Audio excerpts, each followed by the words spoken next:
اعوذ باللہ من الشیطان الرجیم بسم اللہ الرحمن الرحیم الحمد للہ رب العالمین الحمد للہ الاول بلا اول کان قبلہ والآخر بلا آخر یکن بعدہ الذي قصرت عن رؤيته أبصار الناظرين وعجزت عن نعته أوهام الواصفين ثم الصلاة والسلام على أشرف الأنبياء والمرسلين وخاتم النبيين سيدنا ونبينا ومولانا بالقاسم محمد صلى على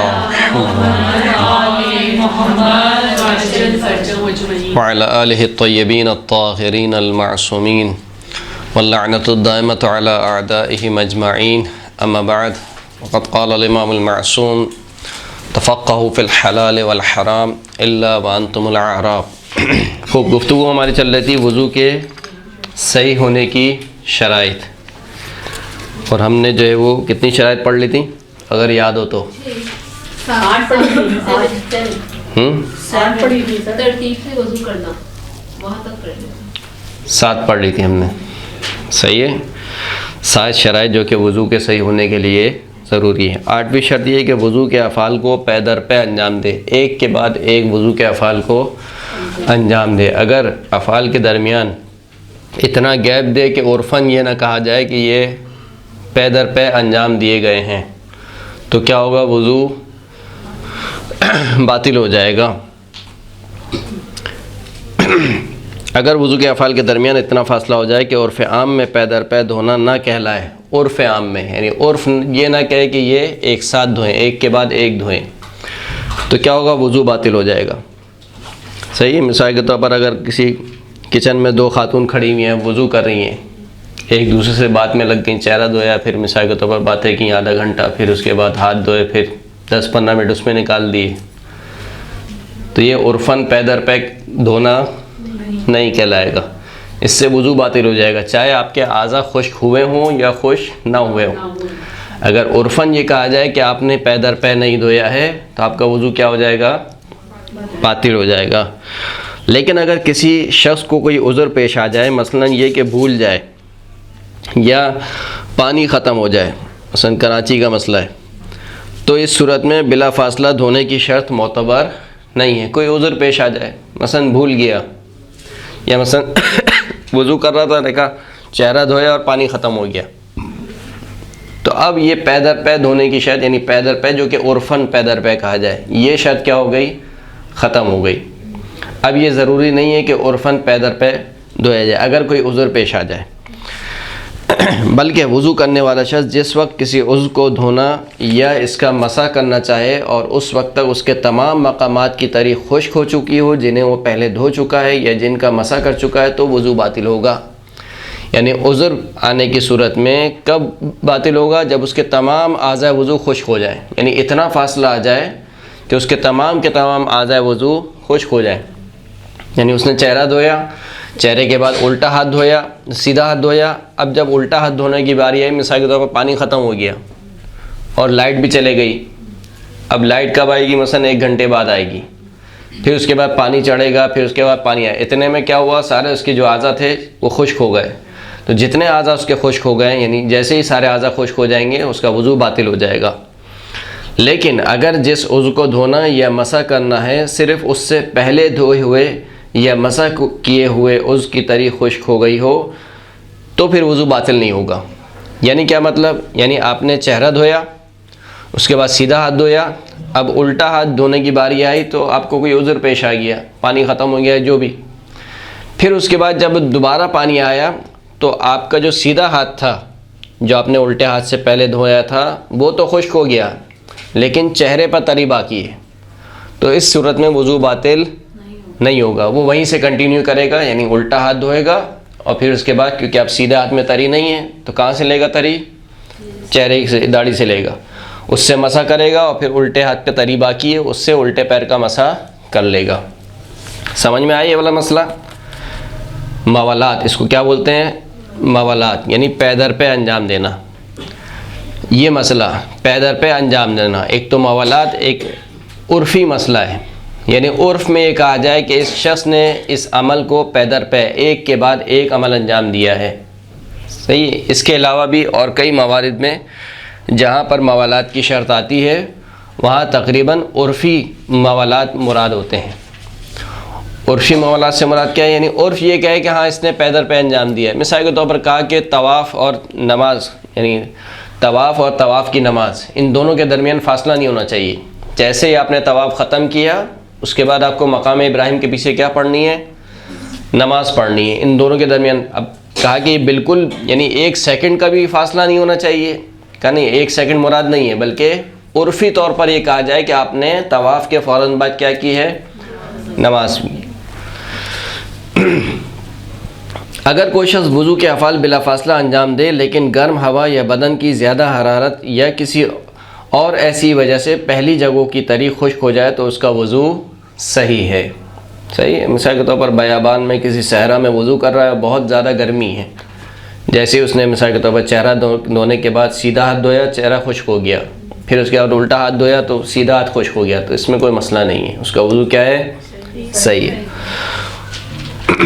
وضو کے دوران چلنے پھرنے میں کوئی حرج نہیں ہے. صحیح ہے. آپ واکنگ وضو کریں، کوئی مسئلے کی بات نہیں ہے. صحیح ہے. کچن سے آپ چہرہ دھوئیں، واش روم سے ایک واش روم سے سیدھا ہاتھ، دوسرے واش روم سے الٹا ہاتھ. پھر مثال کے طور پر جیسے خواتین کی عادت ہوتی ہے کہ وضو کے سارے کام کچن میں کرتی ہے لیکن مسا صوفے پہ کرتی ہیں، تب بھی کوئی مسئلہ نہیں ہے. اتنا چلنے پھرنے میں کوئی مسئلہ نہیں ہے. وضو کے دوران چلنے پھرنے میں کوئی حرج نہیں ہے، لیکن لہٰذا اگر کوئی شخص چہرہ اور ہاتھ دھونے کے بعد چند قدم چلے اور پھر سر اور پاؤں کا مسح کرے تو اس کا وضو صحیح ہے. 9ویں شرط انسان خود وضو کرے. یعنی اگر کوئی شخص اس کو وضو کرائے یا وضو کے بعض افعال میں وہ شخص اس کی مدد کرے یا شرکت کرے تو اس کا وضو باطل ہے. ایسا شخص جو خود وضو کر سکتا ہے تو اسے چاہیے کہ خود وضو کرے، خود چہرہ دھوئے، خود سیدھا ہاتھ، الٹا ہاتھ، اور خود ہی سر کا مسح اور خود ہی پیروں کا مسح انجام دے. انسان خود اپنا چہرہ اور ہاتھ دھوئے اور پھر سر اور پاؤں کا مسح کرے. اگر کوئی دوسرا اسے وضو کرائے یا اس کے چہرے یا ہاتھوں پر پانی ڈالے یا سر اور پاؤں کا مسح کرنے میں اس کی مدد کرے تو اس سے وضو باطل ہو جائے گا. صحیح ہے. مسئلہ ہے کوئی؟ کوئی بیمار ہے وہ نہیں ہاں اس کا مسئلہ آ رہا ہے. ابھی یہ سالم شخص کا مسئلہ ہے. یعنی ایسا شخص جو خود ہی وضو انجام دے سکتا ہے اس کو چاہیے کہ پورا وضو خود انجام دے. اچھا ایک مسئلہ اس میں یہ آتا ہے کہ اگر مثال کے طور پر کوئی شخص جگ لے کے کھڑا ہوا ہے، وہ جگ سے صرف پانی ڈال رہا ہے، یہ وضو یہ خود کر رہا ہے، تو اس کا کیا مسئلہ ہوگا؟ اس کا وضو باطل ہوگا یا صحیح ہوگا؟ اس کا وضو صحیح کہلائے گا کیونکہ وضو اس نے خود انجام دیا ہے. یہ جو انہوں نے عبارت استعمال کی ہے کہ اگر کوئی شخص اس کے اعضاء وضو پر پانی ڈالے، اس سے مراد کیا ہے؟ یعنی یہ مراد نہیں ہے کہ جگ لے کر کھڑا ہو جو ہم نے ابھی مثال دی. اس سے مراد یہ ہے کہ خود اپنے چلو میں لے کر مثال کے طور پر اس کے اعضاء پر پانی ڈالے، یہ مراد ہے. اگر اس طریقے کا ہوگا تو پھر وضو باطل ہے. لیکن اگر اس طریقے کا نہیں ہے، وہ صرف جگ سے پانی گرا رہا ہے اور یہ شخص خود چلو میں پانی لے کر ہاتھ دھو رہا ہے اور چہرہ دھو رہا ہے تو اس میں کوئی حرج نہیں ہے. وہ اگر بچوں کو کروایا جائے تو وضو صحیح نہیں ہے. اگر کوئی شخص خود وضو کر سکتا ہے تو اس کو خود وضو کرنا ہے. سکھانے کے لیے مسئلہ نہیں ہے، بچوں کو سکھانے کے، ویسے بھی نابالغ بچہ ہے، سکھانے کے لیے کوئی مسئلہ نہیں ہے. لیکن یہ بالغ بچوں کی بات ہو رہی ہے، مکلف کی بات ہو رہی ہے. ایک ایسا مکلف جو خود وضو انجام دے سکتا ہے، اگر کوئی دوسرا شخص اس کو وضو کرائے یا وضو میں اس کی مدد کرے اس طریقے سے کہ یہ کہا جائے کہ ان دونوں نے مل کر وضو کیا ہے تو اس کا وضو باطل ہے. اب بیمار کا مسئلہ. جو شخص خود وضو نہ کر سکتا ہو تو ضروری ہے کہ وہ کسی دوسرے شخص سے مدد لے، اگرچہ دھونا اور مسح کرنا دونوں کی مشارکت سے ہو. یعنی کچھ کام اس نے بھی کیا ہو، کچھ کام اس دوسرے شخص نے بھی کیا ہو. اور اگر وہ شخص اجرت مانگے تو اس کی ادائیگی کر سکتا ہو اور یہ شخص کی ادائیگی کر سکتا ہو، اور ایسا کرنا اس کے لیے مالی طور پر نقصان دہ نہ ہو تو اجرت ادا کرنا بھی کیا ہے؟ ضروری ہے. وہ کہے کہ نہیں بھائی میں پیسے لے کے کراؤں گا، وضو کراؤں گا آپ کو لیکن پیسے لے کے. کوئی مسئلہ نہیں، پیسے بھی دینا پڑیں گے اس کو. اگر دے سکتا ہے مالی طور پر اس کو کوئی نقصان دہ نہیں ہے تو یہ پیسے دے گا. جیسے عام حالات میں مثال کے طور پر پانی ناپید ہو جائے ایک شخص کے پاس پانی ہے، وہ بیچ رہا ہے پانی، تو اب کیا کرے؟ آیا پانی خریدنا واجب ہے یا تیمم کرے گا؟ پانی خریدنا چاہیے. پانی اس کو خریدنا پڑے گا. اگر اتنے اس کو نقصان دینا ہو، یعنی اتنا مہنگا نہ بیچ رہا ہو کہ اس کو اپنی ساری جمع پونجی دینی پڑے ایک پانی کے لیے، تو اس کو پانی خریدنا پڑے گا. البتہ یہ ضروری ہے کہ وضو کی نیت خود کرے، یعنی اگر مشارکت کر رہا ہو تو وضو کرنے والا جس کو وضو کرنا ہے یہ خود وضو کی نیت کرے گا، اور مسح بھی اپنے ہاتھ سے کرے، مسح بھی اپنے ہاتھ سے کرے. اور اگر خود دوسرے کے ساتھ شرکت نہ کر سکتا ہو، یعنی یہ دوسرا اسٹیپ ہے. پہلا اسٹیپ یہ ہے کہ پورا وضو خود نہیں کر سکتا ہے، دوسرے کی مشارکت سے نہیں. کچھ کام یہ کرے گا، کچھ کام مثال کے طور پر دوسرا کرے گا تو یہ وضو کر سکتا ہے. مثال کے طور پر خود سے پانی نہیں ڈال سکتا ہے لیکن ہاتھ پھیر سکتا ہے، تو دوسرا شخص کے ہاتھوں پر پانی ڈالے گا، یہ شخص کیا کرے گا؟ ہاتھ پھیرے گا.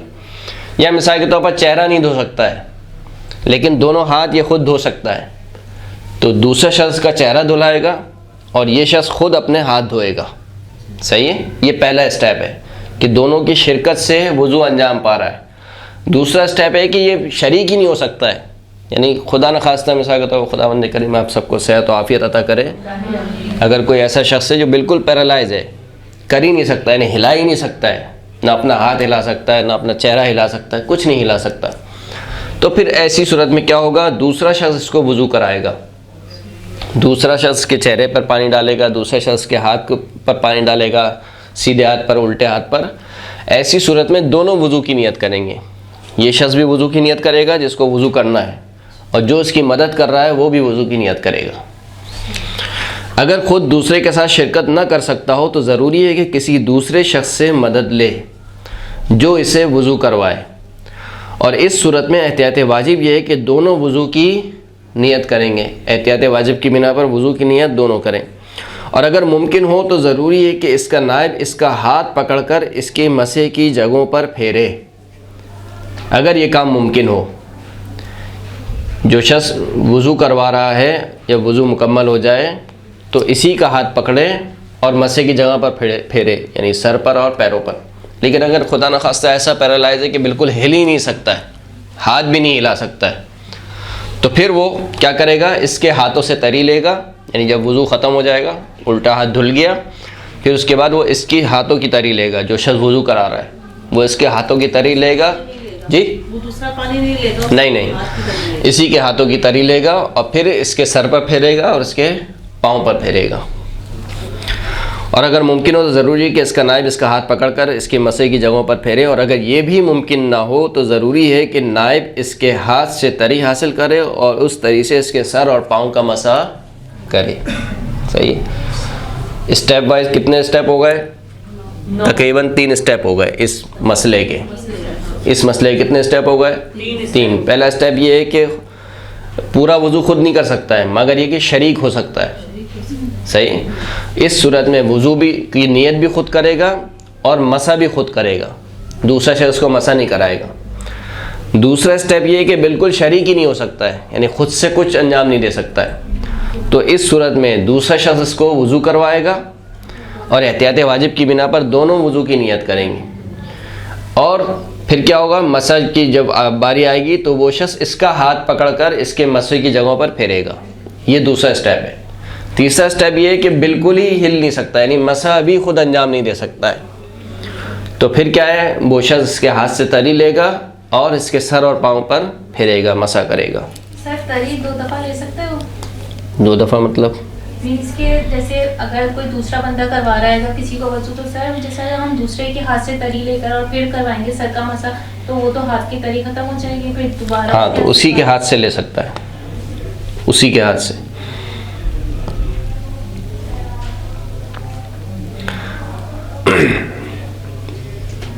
یا اس کے ہاتھ سے لے گا یا اس کی داڑھی سے لے گا.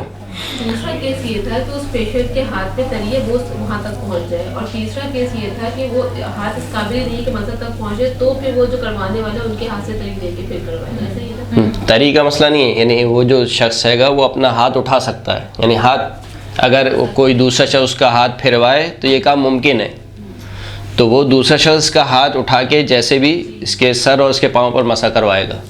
یہ دوسرا اسٹیپ ہے. دوسرا یہ ہے کہ یہ بھی ممکن نہیں ہے، یعنی وہ اس قدر خدا نخواستہ اس کو فالج ہو چکا ہے کہ بالکل جیسے مکڑ گیا ہے مثال کے طور پر، نہ ہاتھ اٹھ سکتا ہے، کچھ نہیں ہو سکتا ہے، تو پھر اس صورت میں یہ جو وضو کروانے والا ہے یہ اس کے ہاتھوں سے کیا لے گا؟ تری لے گا اور مسح کرے گا اس کے سر اور پیروں پر۔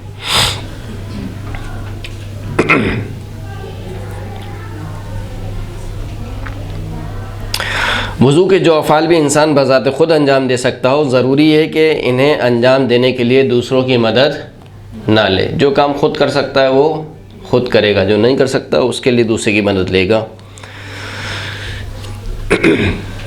10ویں شرط، وضو کرنے والے کے لیے پانی کے استعمال میں کوئی رکاوٹ نہ ہو، یعنی پانی کا استعمال اس کے لیے ممنوع نہ ہو، منع نہ کیا گیا ہو۔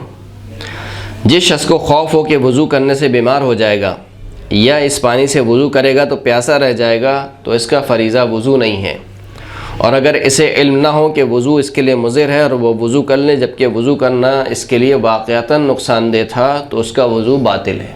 اس کو تو پتہ ہی نہیں تھا کہ اس کے لیے مضر ہے۔ وضو باطل ہے کیونکہ اس کا فریضہ تھا ہی نہیں، یعنی آپ کو معلوم ہو یا نہیں معلوم ہو، آپ کا فریضہ کیا تھا اس وقت؟ تیمم تھا۔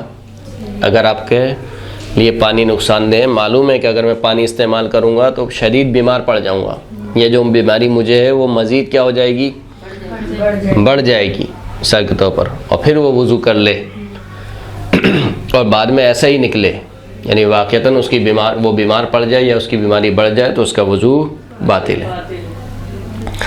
اگر چہرے اور ہاتھوں کو اتنے کم پانی سے دھونا جس سے وضو صحیح ہو جاتا ہو، ضرر رساں نہ ہو، اور اس سے زیادہ پانی ضرر رساں ہو تو ضروری ہے کہ کم مقدار سے ہی وضو کرے۔ اگر کم مقدار میں وضو کرنے سے اس کو نقصان نہ ہوتا ہو، مثلا چہرے کو 2 چلو میں دھونے سے کوئی مسئلہ نہیں ہے، لیکن اگر زیادہ پانی ڈالے، 10-12 چلو پانی ڈال لے تو نقصان دہ مثال کے طور پر، تو پھر ضروری ہے کہ کم پانی، جتنا پانی اس کے لیے نقصان دہ نہ ہو اتنے ہی پانی میں وہ وضو کرے۔ اگر چہرے، اچھا یہ ہو گیا۔ اس کے بعد 11ویں شرط، وضو کے اعضاء تک پانی پہنچنے میں کوئی رکاوٹ نہ ہو۔ اگر کسی شخص کو معلوم ہو کہ وضو کے اعضاء پر کوئی چیز لگی ہوئی ہے لیکن اس بارے میں اسے شک ہو کہ آیا وہ چیز پانی کے ان اعضاء تک پہنچنے میں مانع ہے یا نہیں ہے، جیسے اکثر لوگ سوال کرتے ہیں کہ مثال کے طور پر نیل پالش لگ گئی ہے یا بال پین لگ گیا ہے، مثال کے طور پر آٹا لگ گیا یا بیسن لگ گیا، جو بھی ہے بہرحال، تو اب یہ چیز آپ کو کیا کرنی ہے؟ خود دیکھنی ہے، یعنی یہ مکلف کی ذمہ داری ہے، نہ کوئی مولانا بتائے گا آپ کو، نہ کوئی مجتہد بتائے گا۔ یعنی اگر سستانی کو بھی آپ تصویر کھینچ کے بھیجیں گی تو وہ کہیں گے مجھے کیا پتہ، یہ تو آپ کو پتہ کرنا ہے کہ اس کے نیچے پانی جاتا ہے یا اس کے نیچے پانی نہیں جاتا۔ اب ایک چیز لگ گئی ہے، مثلا بال پین کا نشان لگ گیا ہے، آٹا لگ گیا ہے، جو بھی چیزیں ہمارا کوئی چونے کا کام کر رہا ہے یا رنگ کا کوئی کام کر رہا ہے مثال کے طور پر، وہ لگا رہ گیا ہے مثال کے طور پر، اور اسے شک ہو رہا ہے کہ پتہ نہیں اس کے نیچے پانی جاتا ہے یا نہیں جاتا، یعنی وضو سے پہلے ہی اس کو شک ہو رہا ہے کہ آیا اس کے نیچے پانی جائے گا یا نہیں جائے گا، تو اس کی ذمہ داری ہے کہ اس چیز کو یا تو ہٹائے یا یقین حاصل کرے کہ اس کے نیچے پانی جا چکا ہے، یا اس چیز کو ہٹائے بالکل صاف کرے، یا یقین حاصل کرے کہ اس کے نیچے کیا ہے، پانی چلا گیا ہے، تب اس کا وضو صحیح ہے۔ اب جیسے سر ایلفی ہے، ایلفی UHU ہے، تو نادانستہ مطلب کام کر لیا جاتا ہے، پھر یہ خیال نہیں رکھا جاتا ہے کیونکہ میرے ساتھ تو ہوا یہ نا، اور پھر بعد میں دیکھا کہ یہ تو یہاں لگا ہوا ہے، تو وہ پھر وضو نہیں ہے، نہیں ہوگا۔ اگر معلوم تھا کہ وضو آپ نے کیا تھا، آپ کے اعضاء پر رکاوٹ موجود تھی، تو پھر وضو باطل ہے، اس کے ساتھ پڑھی گئی نماز بھی کیا ہے، باطل ہے۔ دوبارہ وضو کر کے دوبارہ نماز پڑھیں، وقت نکل گیا تو قضا کریں۔ اگر ناخن کے نیچے میل ہو تو وضو درست ہے، لیکن اگر ناخن کاٹا جائے اور اس میل کی وجہ سے پانی کھال تک نہ پہنچے تو وضو کے لیے اس میل کو دور کرنا ضروری ہے، کیونکہ اعضائے وضو میں ہمیں کیا دھونا ہے؟ وہ حصے دھونے ہیں جو کہ ظاہر ہیں، اندرونی حصے نہیں دھونے ہمیں۔ اب جو ناخن یعنی جو معمول سے ناخن جو نہیں بڑھے ہوئے، ان کے نیچے کا جو حصہ ہے وہ ظاہری حصہ شمار نہیں ہوتا ہے، لہٰذا اس کو دھونا بھی ضروری نہیں ہے۔ اب اگر اس کے نیچے میل جمع ہوا ہے تو جمے رہنے دے، کوئی مسئلہ نہیں ہے، آپ کا وضو ہو جائے گا۔ لیکن اگر آپ نے ناخن کو کاٹ لیا تو اب وہ حصہ کیا ہو گیا؟ ظاہر، اور اب اس کے نیچے میل لگا ہوا ہے اور وہ میل رکاوٹ بن رہا ہے تو پھر آپ کو اس کو ہٹانا ضروری ہے۔ لیکن اگر معمول سے زیادہ بڑے ناخن ہوں تو جتنا حصہ معمول سے زیادہ بڑا ہوا ہو اس کے نیچے سے میل نکالنا ضروری ہے۔ معمول سے زیادہ بڑے میں اب اس کی تعریف میں کیا کروں، خواتین ماشاءاللہ سے سب سمجھتی ہیں۔ معمول سے زیادہ ناخن بڑے میں ہیں اور اس کے نیچے میل لگا ہوا ہے تو پھر اس کو میل کو ہٹانا ضروری ہے۔ اگر کسی شخص کے چہرے، ہاتھوں اور سر کے اگلے حصے یا پاؤں کے اوپر والے حصے پر جل جانے یا کسی اور وجہ سے آبلے پڑ گئے ہوں تو اسے دھو لینا اور اس پر مسح کر لینا کافی ہے۔ ضروری نہیں ہے کہ آپ اس کا آپریشن کریں، اس میں سے پانی نکالیں، اس کی جلد کو ہٹائیں اور پھر اس کے نیچے سے پانی ڈالیں۔ یہ پورا آپریشن کرنے کی ضرورت نہیں ہے وہاں پر۔ اسی کے اوپر سے آپ نے دھو لیا، یا مثال کے طور پر اگر سر پہ خدا نخواستہ کسی کے آبلہ ہوا ہے اسی پر آپ نے مسح کر لیا، یا پیر پر اسی کے اوپر مسح کر لیا، کافی ہے۔ اس کے نیچے سے پانی پہنچانا یا اس کے نیچے سے مسح کرنا ضروری نہیں ہے۔ اور اگر اس میں سوراخ ہو جائے تو پانی جلد کے نیچے پہنچانا ضروری نہیں ہے، بلکہ اگر جلد کا ایک حصہ اکڑ جائے تب بھی یہ ضروری نہیں ہے کہ جو حصہ نہیں اکڑا اس کے نیچے تک پانی پہنچایا جائے۔ لیکن جب اکھڑ جائے، اگر جلد کا ایک حصہ اکھڑ جائے تب بھی یہ ضروری نہیں ہے کہ جو حصہ نہیں اکھڑا ہوا اس کے نیچے پانی پہنچائے، ضروری نہیں ہے۔ لیکن جب اکھڑی ہوئی جلد کبھی بدن سے چپک جاتی ہو اور کبھی اوپر اٹھ جاتی ہو تو ضروری ہے کہ یا تو اسے کاٹے یا اس کے نیچے پانی پہنچائے۔ جب آبلہ صحیح ہونے لگتا ہے تو آپ نے دیکھا ہوگا کہ اس کی جلد ایسی ہو جاتی ہے کہ وہ کبھی اوپر اٹھ جاتی ہے کبھی نیچے اٹھ جاتی ہے۔ جو کھرن جم جاتا ہے، کھرن کی فارم میں بھی ہوتا ہے نا، اس میں بھی میرے پاس جی، خراش لگ گئی کچھ ہو گیا، اس میں بھی ضروری نہیں ہے، اس کو ہٹانا، اس کو اس کے نیچے تک پانی پہنچانا ضروری نہیں ہے۔ اگر کسی شخص کو شک ہو کہ اس کے وضو کے اعضاء یا کوئی چیز چپکی ہوئی ہے یا نہیں اور اس کا یہ احتمال لوگوں کی نظر میں درست ہو، شک ہو رہا ہے کہ پتہ نہیں یعنی کام کر کے آیا تھا ابھی کوئی چیز باقی رہ گئی یا نہیں رہ گئی، مثلا کوئی شخص کلر کر کے آیا ہے، اب اس نے اپنے حساب سے دھو لیا ہے جتنا دھونا تھا، لیکن ابھی بھی شک ہو رہا ہے کہ شاید کچھ باقی رہ گیا ہے۔ یا خواتین مثال کے طور پر نیل پالش وغیرہ جو ہٹانی تھی ہٹا لی، لیکن اس کے باوجود بھی اب شک ہو رہا ہے کہ شاید کچھ باقی رہ گئی ہے، تو یہ ایسا احتمال ہے جو لوگوں کی نگاہ میں درست ہے۔ یعنی ایک وہ شخص ہے وسواسی ہے، وسواسی شخص کا ہم نے کہا کہ اس کے یقین کی بھی کوئی ویلیو نہیں ہے۔ اگر اس کو یقین بھی ہو رہا ہے کہ میرے جسم پر کوئی چیز باقی رہ گئی ہے تب بھی کوئی اہمیت نہیں ہے، وہ نارمل طریقے سے وضو کرے، اس کا وضو صحیح ہے۔ یہ اس شخص کی بات ہو رہی ہے جو نارمل شخص ہے، اس کا احتمال لوگوں کی نظر میں درست ہو، جیسے کہ یہ کہ چونے کا کام یا رنگ کرنے کے بعد شک کرے کہ چونا یا رنگ اس کے ہاتھ سے چپکا رہ گیا ہے یا نہیں تو ضروری ہے کہ تحقیق کر لے، یا ہاتھ کو اتنا ملے کہ عام طور پر دور ہو جانے کے بعد اطمینان کا باعث ہو جاتا ہو تو اس کے نیچے پانی، یعنی اطمینان کا باعث ہو جاتا ہو کہ اس کے نیچے پانی پہنچ جاتا ہے تو پھر اس کا وضو صحیح ہے۔ ضروری ہے کہ تحقیق کرے، اچھی طریقے سے دیکھے اور اچھی طریقے سے دھو لے یہاں تک کہ اس کو اطمینان ہو جائے کہ اب تو پانی پہنچ ہی گیا ہوگا، اتنا ملے کہ اب اس کو اطمینان ہو جائے۔ جس جگہ کو دھونا یا جس کا مسح کرنا ہو اگر اس پر میل ہو لیکن وہ میل پانی کے جلد تک پہنچنے میں رکاوٹ نہ ڈالے تو کوئی حرج نہیں۔ اسی طرح اگر پلستر وغیرہ کا کام کرنے کے بعد سفیدی ہاتھ پر لگی رہ جائے جو پانی کو جلد تک پہنچنے میں نہ روکے تو اس میں بھی کوئی حرج نہیں ہے۔ یعنی کوئی ایسا کام کیا ہے کہ جس کے بعد اس کی سفیدی وغیرہ باقی رہ جاتی ہے، یعنی اس کا رنگ باقی رہ جاتا ہے۔ رنگ سے مراد یہ ہے کہ فقط رنگ، پرت نہیں، کلر کی پرت نہیں، لیئر نہیں، صرف اس کا جو رنگ ہے وہ باقی رہ جاتا ہے خالی۔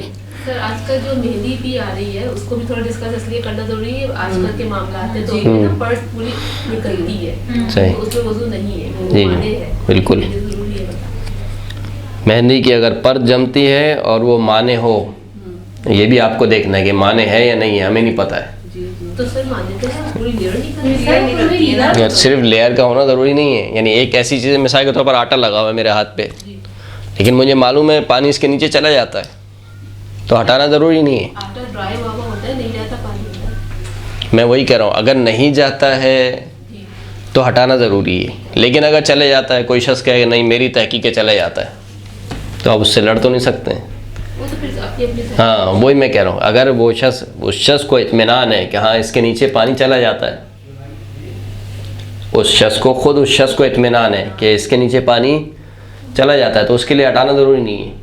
لیکن جس کو اطمینان نہیں ہے, دونوں نے سیم مہندی لگائی ہے, سیم جگہ سے لگائی ہے, صحیح ہے, سیم پیسے دیے, مہنگی والی جگہ سے لگائی ہے, لیکن ایک کو اطمینان ہے ایک کو اطمینان نہیں ہے. جس کو اطمینان ہے اس کے لیے وضو صحیح ہے, جس کو اطمینان نہیں ہے اس کے لیے وضو باطل. درست ہے.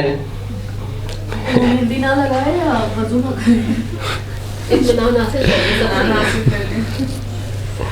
ہو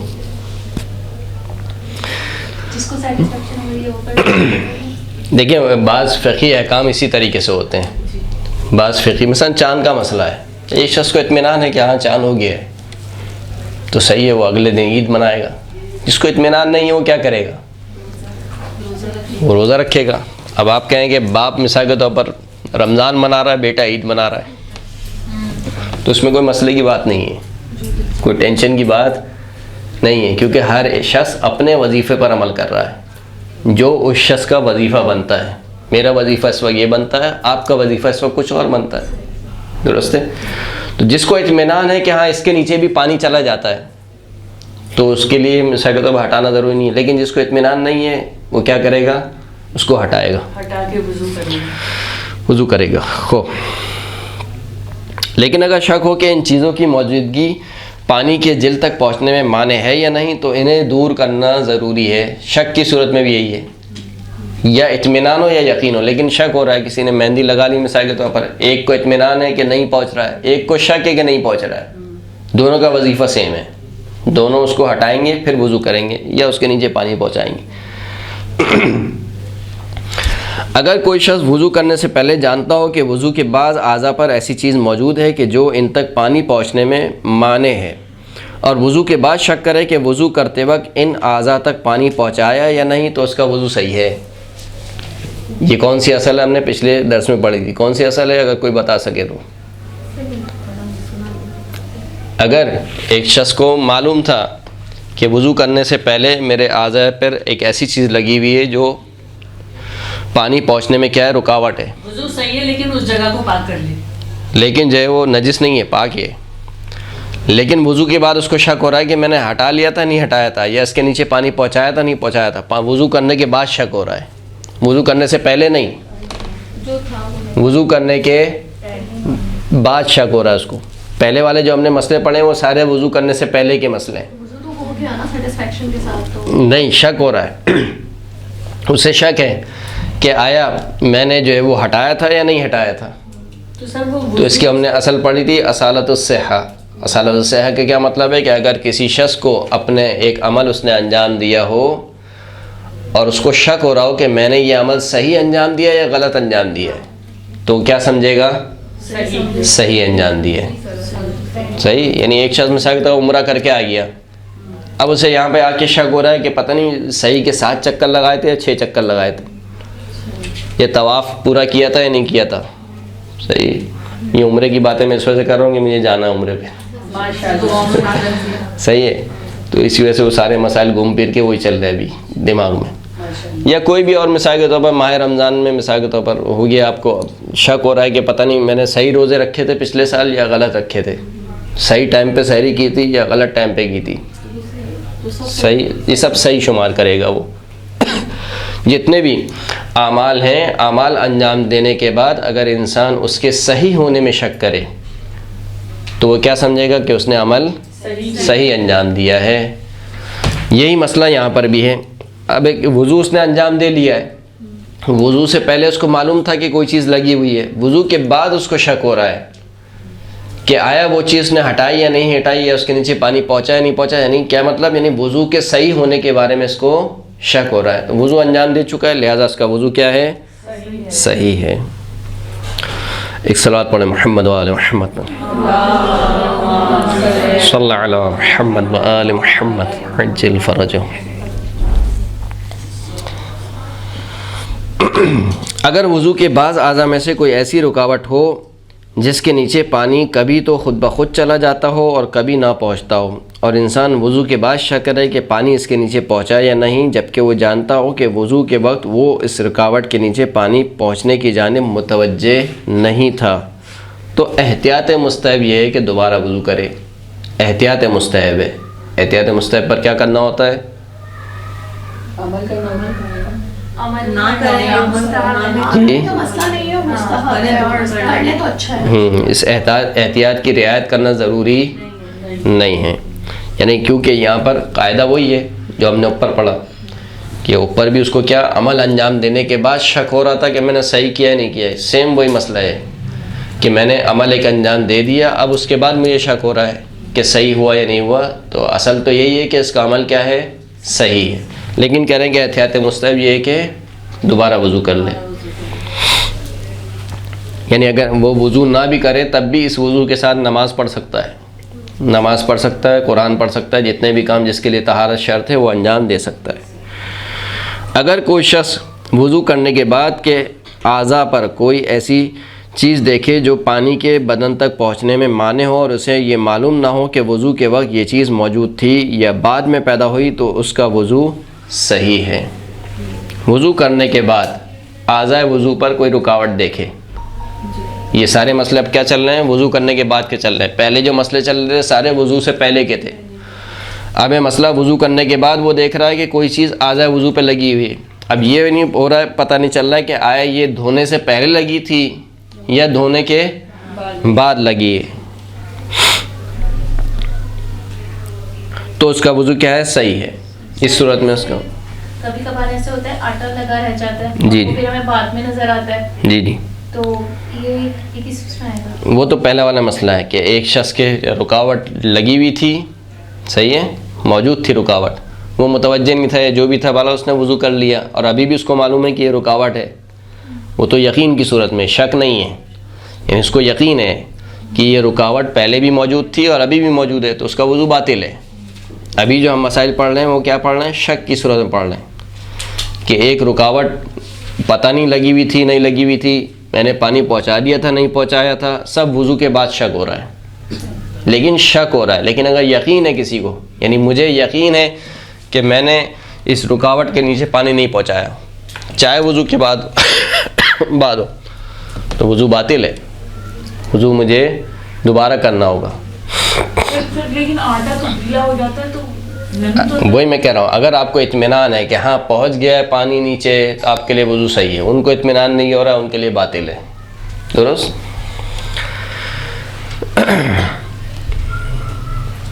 زبردستی کا اطمینان بھی ہوتا ہے۔ جی جی، زبردستی کا شک بھی ہوتا ہے۔ ہو ہمیشہ جو ہے وہ عوام کے دو گروہ ہوتے ہیں، ایک ہوتا ہے افراطی، ایک ہوتا ہے تفریطی، اور کامیاب کون ہے، معتدل والے، اعتدال سے چلنے والے، نہ افراط میں نہ تفریط میں، یعنی ایک وہ گروہ ہے جو ہاتھ کو دھوئے جا رہا ہے کہ مثال کے طور پر یہ افراطی ہے، اور ایک وہ ہے کہ مثال کے طور پر پیشاب میں ہاتھ ڈال دیا پھر بھی کہہ رہا ہے پتہ نہیں پاک ہے نہیں ہے نجس ہے نہیں ہے، اس میں مسا کر لیا اوکے، ہاں ایسے بھی لوگ دیکھتے جی جی، اس سے بولتے ہیں لاؤبالی شخص، یعنی دین سے جو ہے وہ، یعنی ایک اتنا دین کے اندر گھسا ہوا ہے، دونوں کا نتیجہ برابر، یعنی دونوں کی عبادت بیکار ہے، کہ جو اس کو دین سمجھ رہا ہے کہ مثال کے طور پر جب تک پوری ٹنکی خالی نہیں ہوگی اس وقت تک غسل نہیں ہوگا میرا، وہ بھی صحیح نہیں ہے، اور جو یہ سمجھ رہا ہے کہ نہیں بس اللہ بخشنے والا ہے، اللہ قبول کرنے والا ہے، غفور الرحیم ہے، کہہ کے سب کام کرتے ہیں۔ تو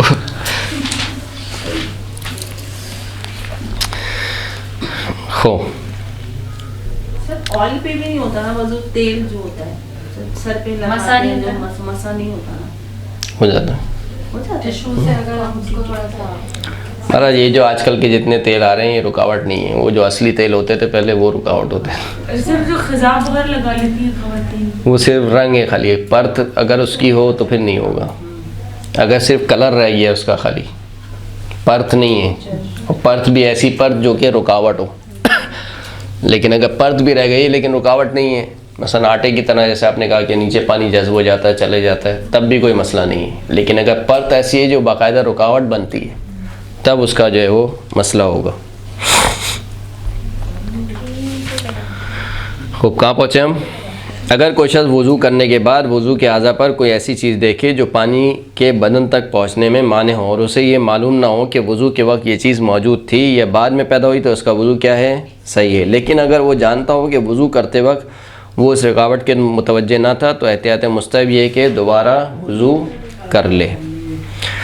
اگر کسی شخص کو وضو کے بعد شک ہو کہ جو چیز پانی کے پہنچنے میں مانع ہے وہ وضو کے اعضاء پر تھی یا نہیں، وضو کے بعد شک ہو رہا ہے، وضو کے بعد کیا شک ہو رہا ہے کہ رکاوٹ موجود تھی یا نہیں تھی، اس کا وضو کیا ہے؟ صحیح ہے۔